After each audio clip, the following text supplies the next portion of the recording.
I see you dancing, I'm like, hola, hola, hola, hola. With your move fancy, make me wanna hola, hola, hola, hola. I got your attention, spending that moolah, moolah, moolah, moolah. I'm a drop popping, pocket, swolla, swolla, swolla, swolla. You're listening to the Greeks Gridiron, live with Ethan Haristadoulou. All right, everybody, good morning. Good afternoon. I said good morning. Good afternoon. It is 1 p.m. Monday, March 1st. We got some news, breaking news right out of the gun. We got the JJ swaps.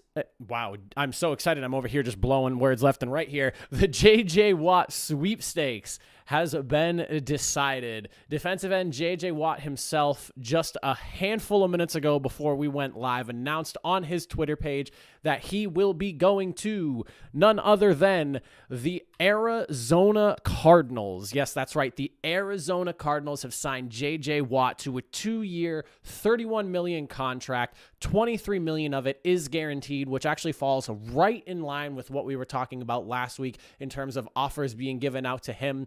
The Cardinals were a team hardly mentioned, if at all, in this entire running. The Bills, the Green Bay Packers, the Browns, a lot of the playoff teams from last year were rumored to be destinations for him. I actually had him somewhere within those like top 4 teams that were playing in the championship games on Championship Sunday last year. This is a little bit of a surprise to me. It puts up a lot of question marks with things, but it's interesting because earlier today, and I even posted this on the Facebook page for the show, there was rumors going out that JJ Watt had posted on his Peloton bio the word Super Bowl 56, Green Bay, Cleveland, Buffalo.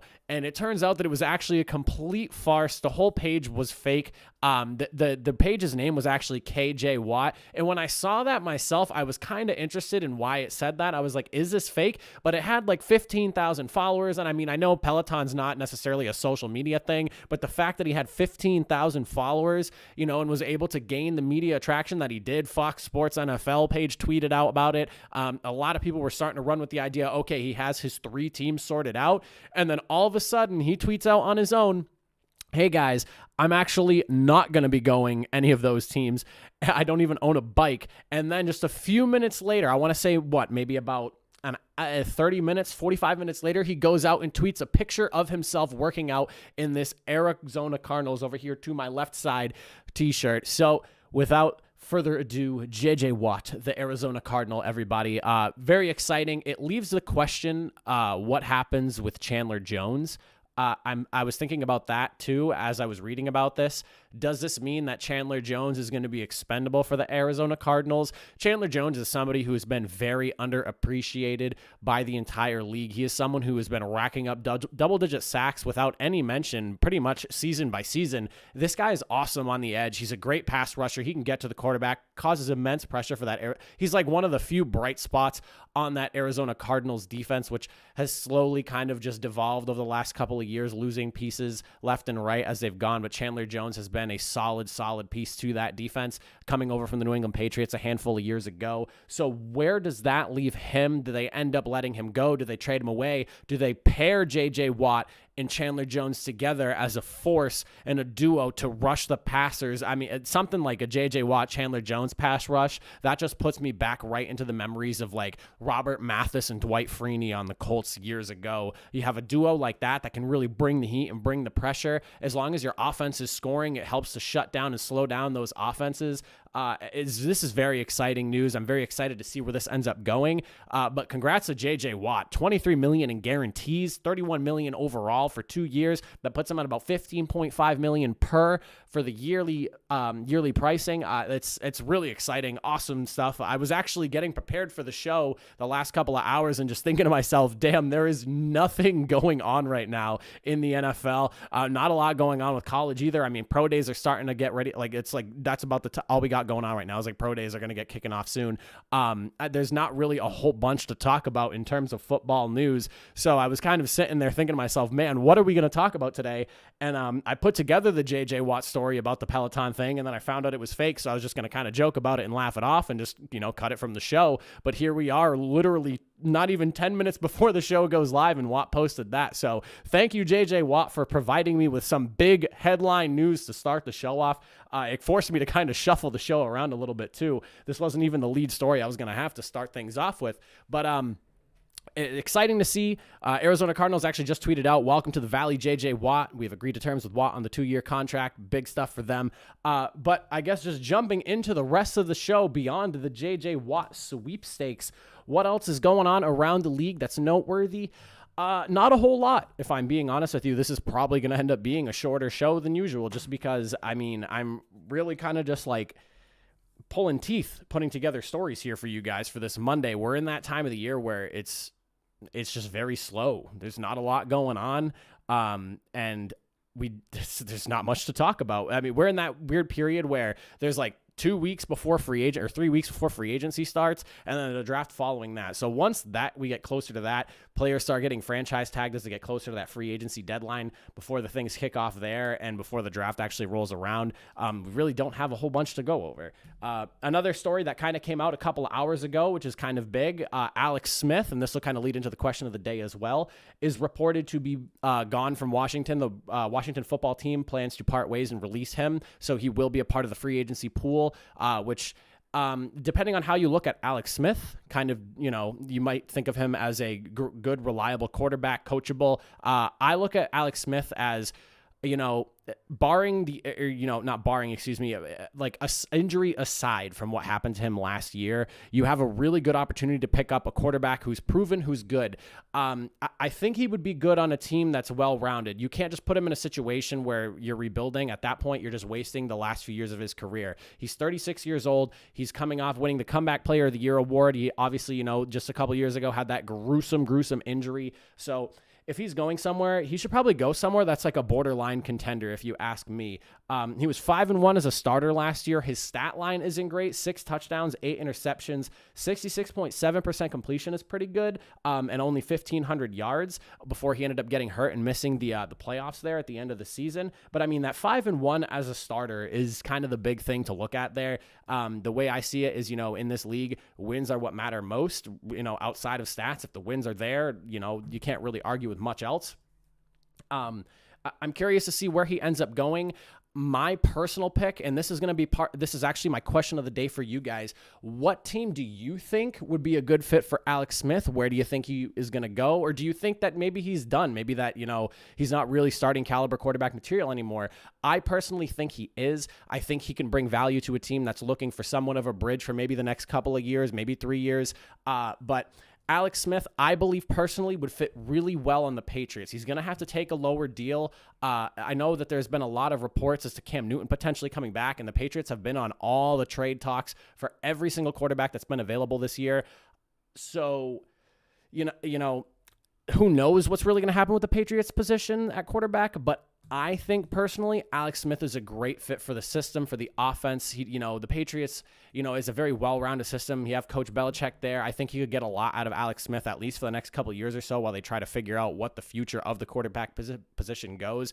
Alex Smith played better football than Cam Newton did last year. Again, 5-1 as a starter. So I think, you can't really argue with that. Obviously, that touchdown interception ratio isn't great. He had would you say a 3 to 4 touchdown to interception ratio out of those 6 touchdowns and 8 picks? So not great, but overall, I think he is a solid option for the New England Patriots. They need to figure something out for the future, and he would be a good bridge for that gap. As far as just like the knocks to Alex Smith, though, as far as like why I feel some people may think he's not worthy of being a starter at this point in his career, obviously coming off the big injury that happened to him with his leg. But outside of that, I was going through his numbers earlier, and I'm pretty surprised about this, to be completely honest with you. Smith has only thrown for 4,000 yards in one season in his entire career. In a passing league, that's pretty shocking if you ask me. This is the ball in the air driven type of league, big quarterbacks being paid big money, throwing with big arms all over the field. He's only had one 4,000 yard season, and on top of that, his career high is 26 passing touchdowns, which that actually surprised me as well. I know he's had a couple of pretty good years. He's led, overall, he has a really good win-loss record. He's led a lot of winning teams with Kansas City, and obviously he is one of the big reasons that, you have Alex Smith over in Excuse me one second here. Let me just fix this over. He's one of the big reasons that the Washington football team even made it to the playoffs. I mean, before he got into the starting lineup, he was looking at a team that was hardly even in playoff contention. And when he came in, 5-1, carried them essentially to the playoffs there alongside that stout young defense that they have there. So do I think that Alex Smith is a good pick for someone like the Patriots? Yes, of course. Do I think he's the answer? No, maybe not. He's on the back end of his career coming off a big injury. He had the calf injury at the end of last season, but he is a solid, viable option for at least another year or two as long as he stays healthy, in my opinion. So the New England Patriots are, he's a solid person or a solid player that I feel who could help at least alleviate some of the stress that they have at that position over there in New England. But outside of that, it just feels like all the news is quarterback news for free agency stuff. If you've been wondering why I haven't really focused on like the free agency talk, who's going where and things like that, it's too early to really talk about where potential free agent picks are going to go, because there's a lot of people that are free agents right now that are just going to end up being tagged. And it's annoying to me when I read things from like NFL.com or some of the sports writers and things like that, and they're like, here's my top 101 free agent prospects. And the top 10 players are players that are either going to get franchise tagged or they're going to get re-signed by their team. And, there might be like one or two people maybe at most that don't end up being on their team going into the next season. But I mean, like Dak Prescott, I would be legitimately shocked if he makes it to free agency, whether he gets actually signed long-term, gets hit with a franchise tag, or signed and traded to another team. I have a hard time believing Dak Prescott, who is like everyone's number one choice on the franchise list, is going to go anywhere. That isn't forced by the Dallas Cowboys themselves, whether he stays or goes somewhere else. He's not just going to be going into free agency. That would legitimately shock me, and it would be a very poor decision on the Cowboys' part, and you almost can't put it past them, but that's why I haven't really covered the free agency stuff so much. As we get into like that week beforehand, when some of the franchise tag signings and stuff go out, I'll probably start to dive deeper into it. But right now it's just too early, and it never made sense to me. Like, people are doing the mock drafts and we're so far out. Get through free agency first before we start doing mock drafts. I understand it's like fun to read about and, discuss and debate over, but until some of these teams fill some of these holes in free agency, these mock drafts are literally pointless. Like, we get into that part of the season where we're like a week or two before the draft actually starts and people are doing their mock draft 4.0, 5.0. I'm like, why did you make the first four? What was the point of that? At this point, you're literally reiterating some picks and completely eliminating and resetting other ones. It just doesn't make sense to me, So that's why I haven't really focused on that kind of stuff so much. I've kind of just focused on the talk of the town, what's actually going on, the likely scenarios, or just like the big news is kind of what I like to focus on, the stuff that actually makes sense and is worth the time for you guys to hear about. And that's why I haven't touched on free agency too much.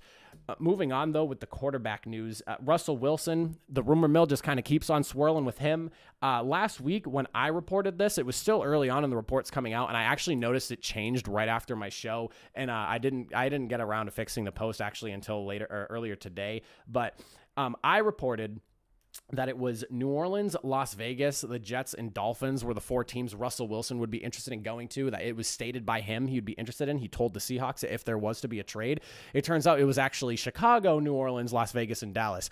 I saw a few places say Dolphins and Jets and not Dallas and Chicago.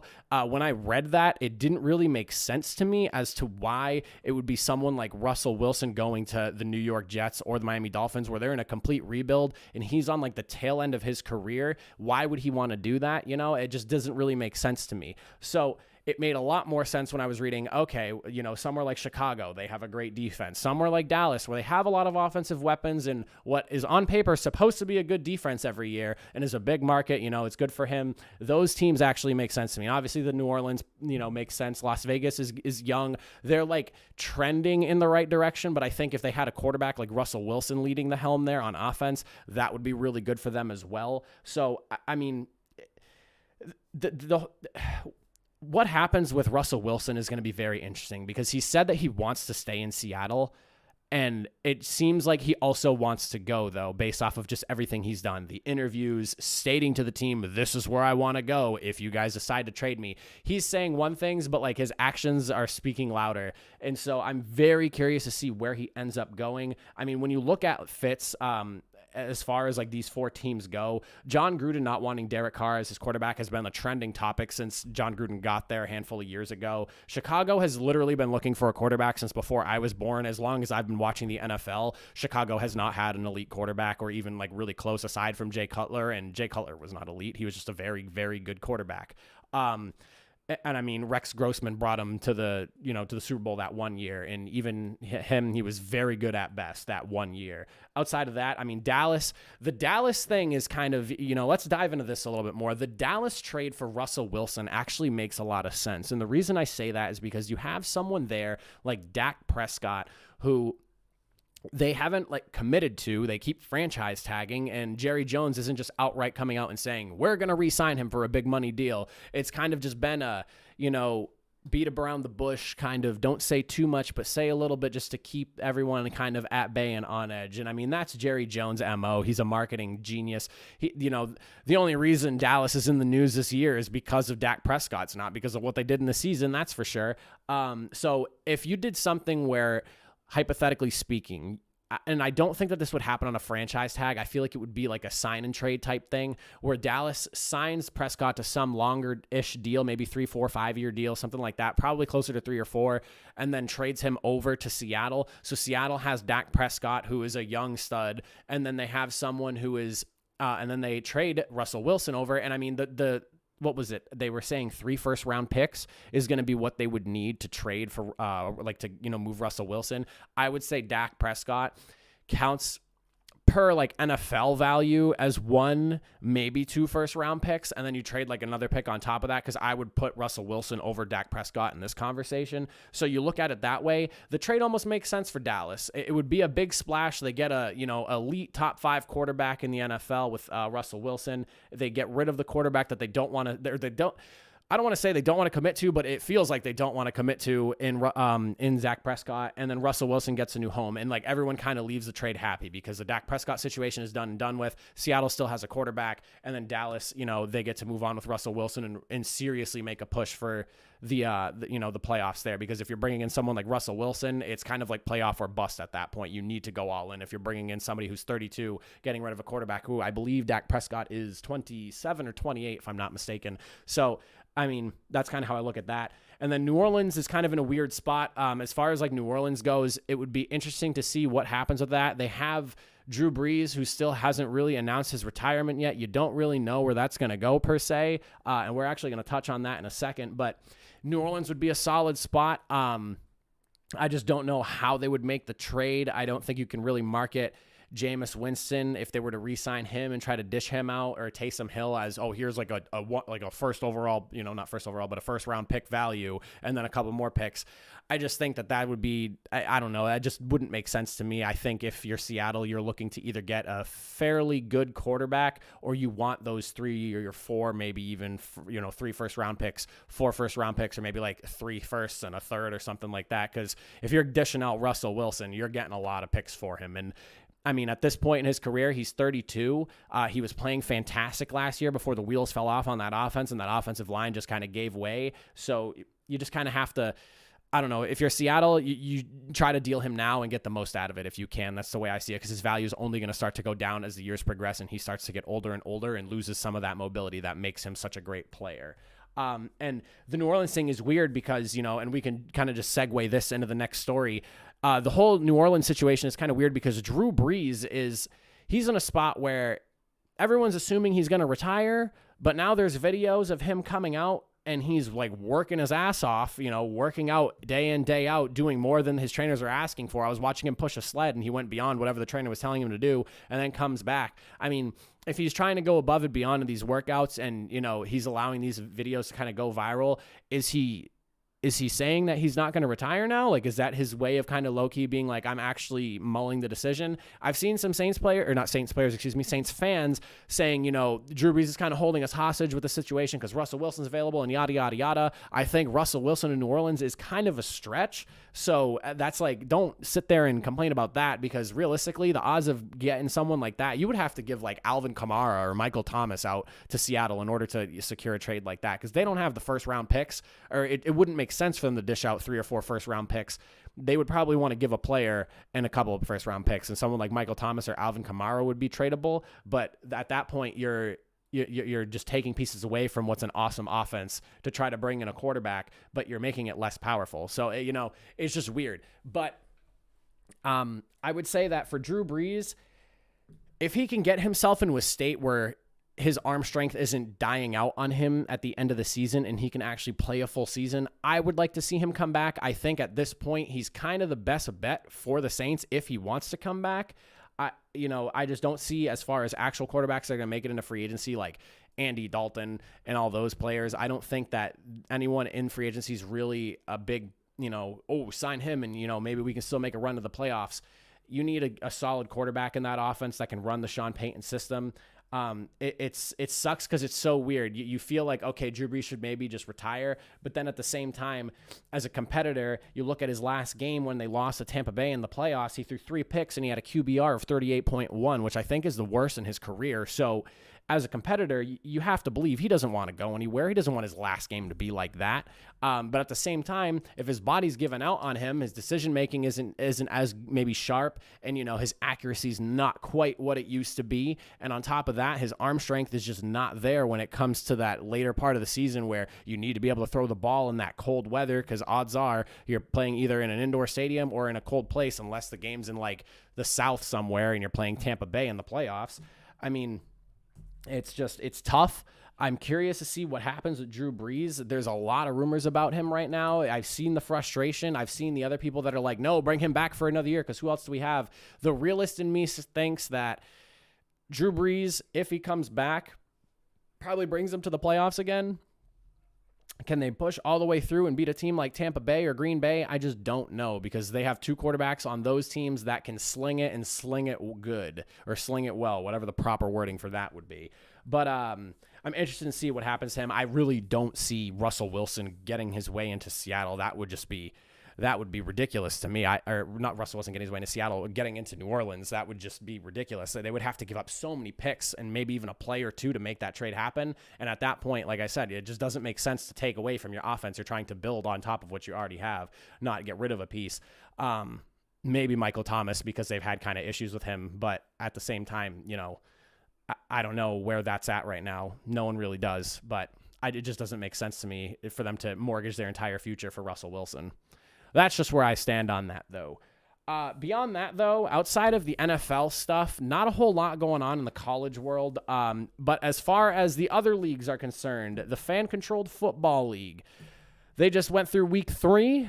There's some big news coming out of that. We'll touch on first the signing. Josh Gordon, the indefinitely suspended wide receiver of the NFL, formerly of the Browns, Seahawks, and Patriots, is going to be playing with Johnny Manziel and the Zappers starting here as soon as week 4. Now, going over the week 3 rundown, we have the Zappers who topped the Wild Aces 34-30 in a pretty dramatic fashion, too. This is the Zappers' first win as a team for the season.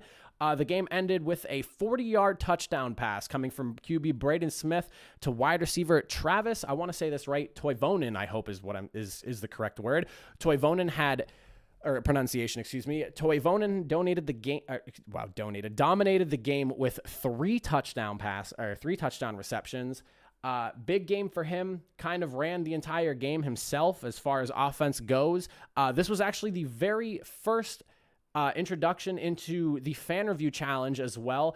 During the third quarter on 4th down, the Wild Aces were able to stop Zappers Anthony Jones on the goal line, and it was given to the fans to confirm or unconfirm whether he was actually stopped. So this is interesting because I knew that the fans were controlling play calling and things like that. They're drafting the teams every single week.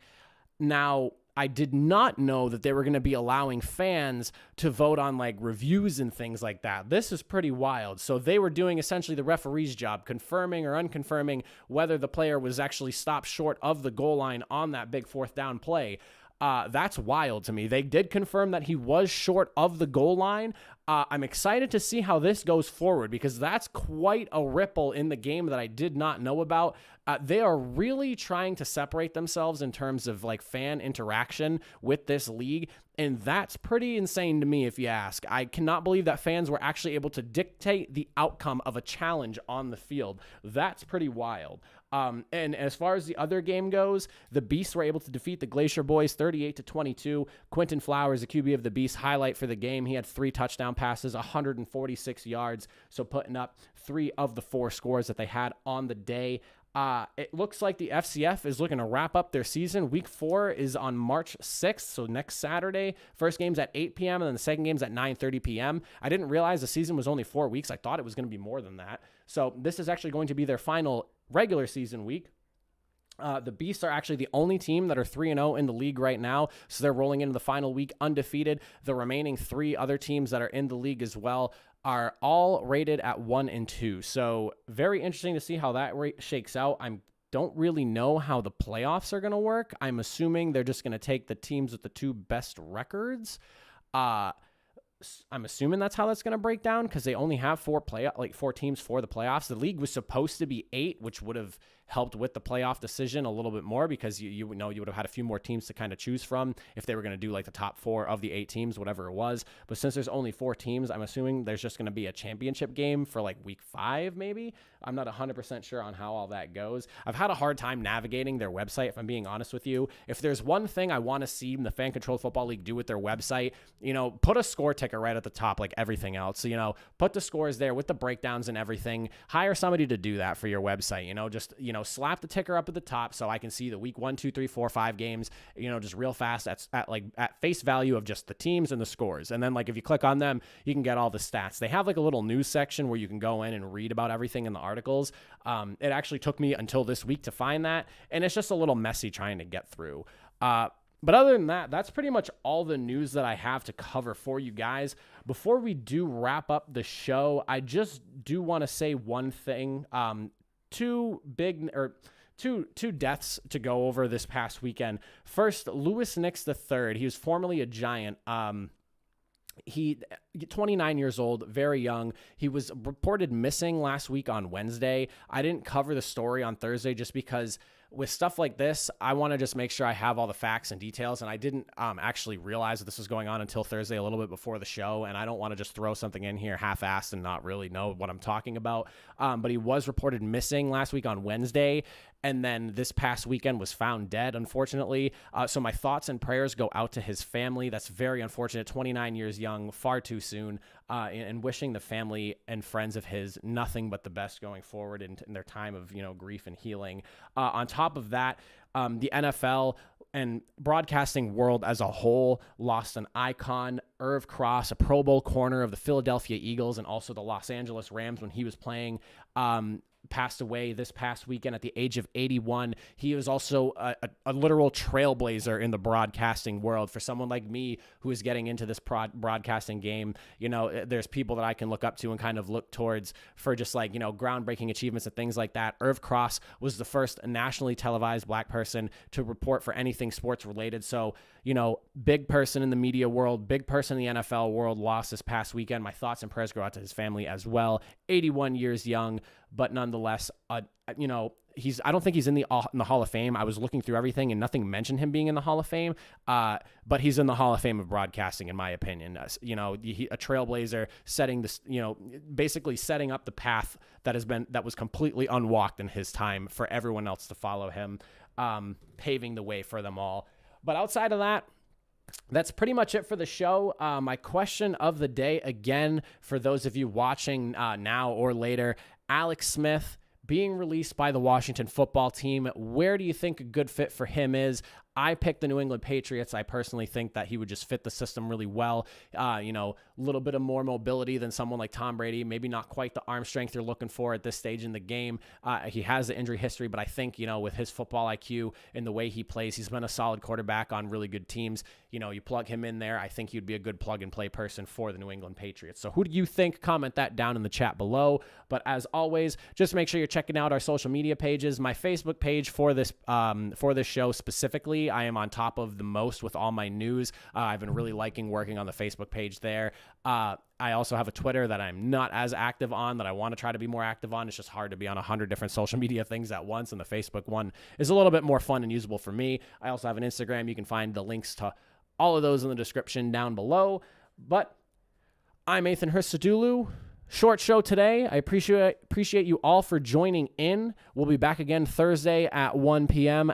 as we always are. Enjoy the rest of your Monday, everybody, and have a good week. We'll see you soon.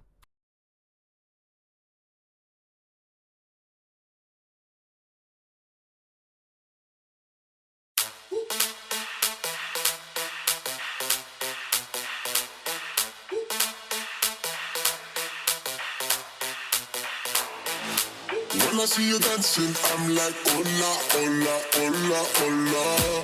With your move fancy, make me wanna hola, hola, hola, hola. I got your attention, spending that moolah, moolah, moolah, moolah. I'm a top popping, pocket, swola, swola, swola, swola. You're listening to the Greeks Gridiron, live with Ethan Hristadulu. Swola, swola, swola, swola.